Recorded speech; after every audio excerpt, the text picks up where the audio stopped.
Hello friends, आज मैं आपको एक बहुत ही रोज काम आने वाली चीज सिखाने वाली हूँ। ये हाउसवाइफ्स के लिए तो बहुत ही काम की चीज है। तो शुरू करते हैं। तो इसको बनाने के लिए मैंने लिया है एक कॉटन का सुंदर सा फैब्रिक जो कि प्रिंट में है और इसका कलर भी इतना प्यारा है। इसके अलावा मैंने ये इंटरफेसिंग पेपर लिया है। सबसे पहले हम इसमें से 9 बाय 9 इंच के 2 पीसेस को कट करेंगे।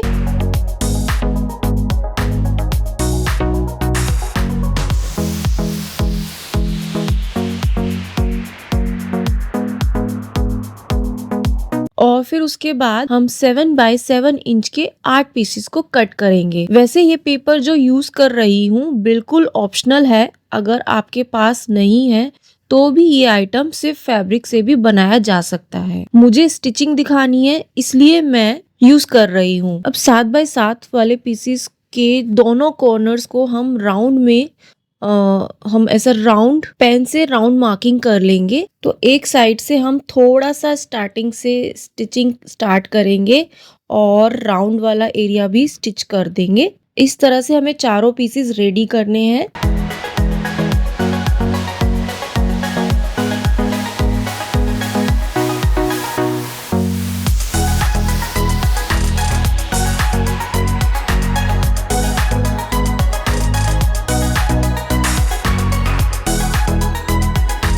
स्टिचिंग होने के बाद एक्स्ट्रा कट कर लेंगे। अब इन सबको हम सीधा कर लेंगे।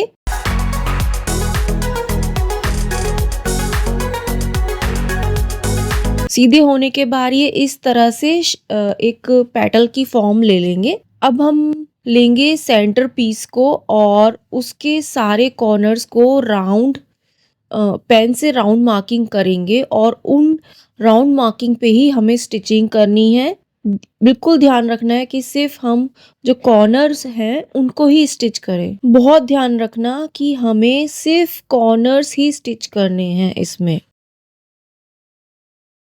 अब इस पीस को भी हम एक्स्ट्रा जो भी है कट करके सीधा कर लेंगे। अब जो भी पार्ट स्टिचिंग के लिए रह गया है उसमें उधर हम इन चारों पीसेस को स्टिच कर लेंगे। उनके अंदर फंसाएंगे। मिडल में हम थोड़ा सा फोल्ड करेंगे और स्टिच कर लेंगे। ऐसे ही हम चारों पीसेस को बड़े वाले पीस के साथ स्टिच करेंगे बीच में डाल के और थोड़ा सा बीच में से फोल्ड करके स्टिच कर लेंगे।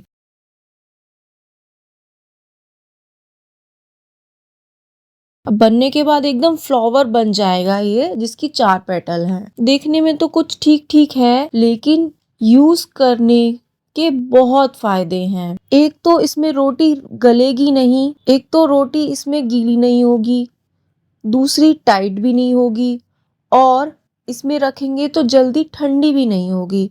तो गरम गरम रोटी रखने का बेस्ट तरीका है। आपको ये आइडिया पसंद आया हो तो अपने दोस्तों और रिश्तेदारों में जरूर इस वीडियो को शेयर करें और अच्छे अच्छे वीडियो देखने के लिए मेरे चैनल को सब्सक्राइब करें।